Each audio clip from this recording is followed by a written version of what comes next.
Good morning and Shabbat Shalom. Day 518. Since 59 hostages have been brutally, barbarically, violently, and inhumanely were kidnapped to the hell called Gaza by the inhumane, barbaric, rapist, modern-day Nazis monsters of Hamas, Palestinian Islamic Jihad, UNRWA, the UN, the Red Cross, and just ordinary, regular, innocent Palestinians. We are here every morning to demand from these inhumane, barbaric, rapist, modern-day Nazis monsters to surrender and let all of the 59 hostages go now, at once, in one phase, in one bus, and Israel should give up fucking nothing. Join us with the pressure on these fucking monsters to let our people go. Trump is angry, rightfully so. We are angry. Yesterday, the press asked some questions. First, Witkoff, the special envoy to the Middle East, the one who's doing negotiations on behalf of Trump, the one who was able to get the last ceasefire agreement, the first phase that released 38 hostages. Witkoff shared that if the negotiations will fail, U.S. and Israel are debating to conduct a joint military operation against Gaza. This is going to be the first time that America, as far as I know, that America is going to get involved in the actual fighting, in the actual conflict between the Gazans and Israel, Hamas and Israel. When Trump was asked about it, that's what he had to say. Military action? Would you join strikes with Israel? Well, you're going to find out. I had the honor. Trump is not someone who's going to go and tell their enemies exactly what he's going to do. He put a general threat that they may understand whatever it means, but he's not going to say exactly because he wants to keep the element of surprise. If you're going to tell the enemies exactly what you're going to do, then they can prepare. Trump wants all 59 hostages out.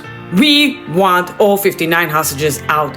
I personally don't care how many of them are alive and how many are not alive. I know many people are sharing right now photos of the 24 that assume to be alive. To me, I'm assuming all 59 are alive or until proven otherwise.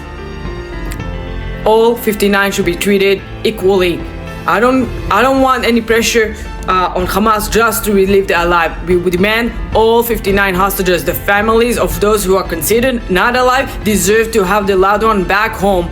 They deserve to receive the respectful burial they deserve and to start mourning properly. It is in the Jewish tradition to give them the respectful burial, sit shiva, and complete this cycle of torture.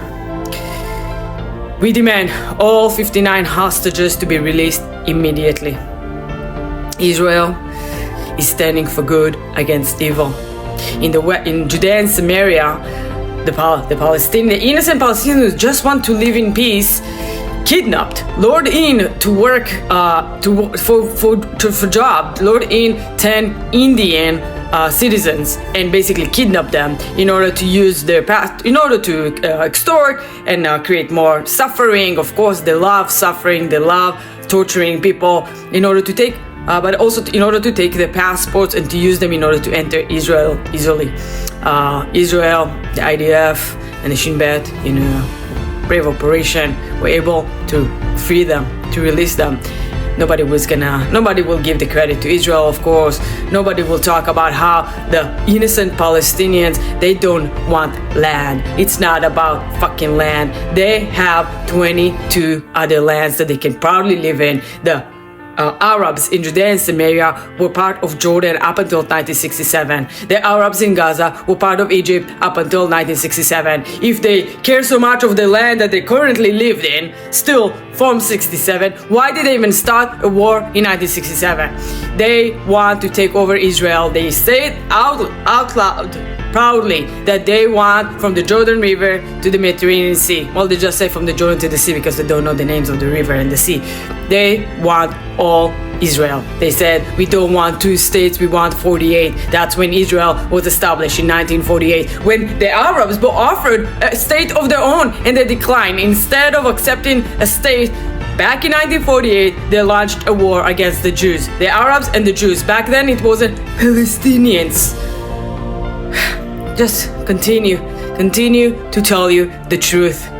Because for some reason, there's students in the United States that are so fucking blind to it that they would go take over libraries and prevent from students to study specific Jewish students who belong to one specific group, target them, harass them, and in many cases there are violent attacks against these students. These students do not feel safe. They cannot go proudly with a Star of David. And then the other people would talk to me about fucking Islamophobia when all of these people wearing proudly those kafiyas, covering their faces so they won't find their identity. Very brave of them.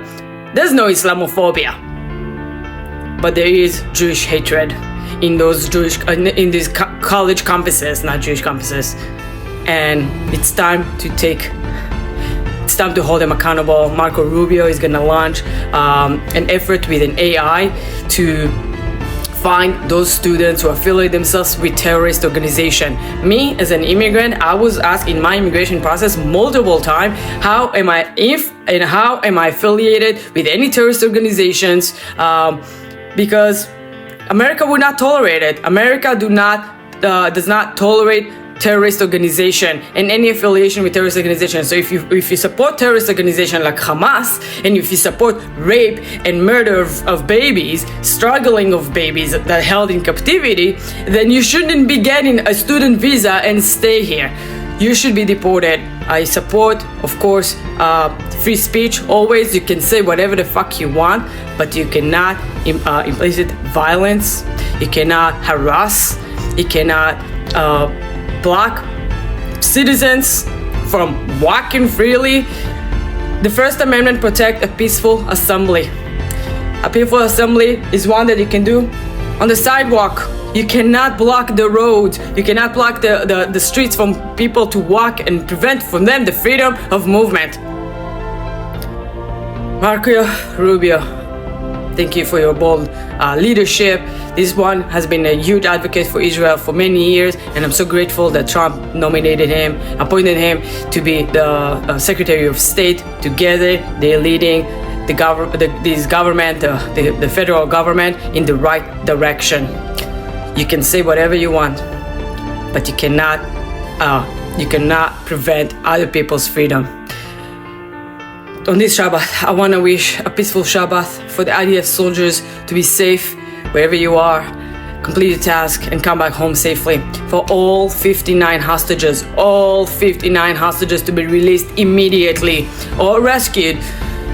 Now, today, to have Shabbat dinners with your families, to the Jewish nation around the world, be strong, resilient, and proud. And remember that there's nothing's gonna be standing against us. We are the nation of light against evil, of light against darkness and good against evil. And we survived all of these evils for thousands of years. They've been trying, every generation, they've tried to annihilate us, yet they failed and then extinct from the world. This is going to be the fate of the Palestinian people.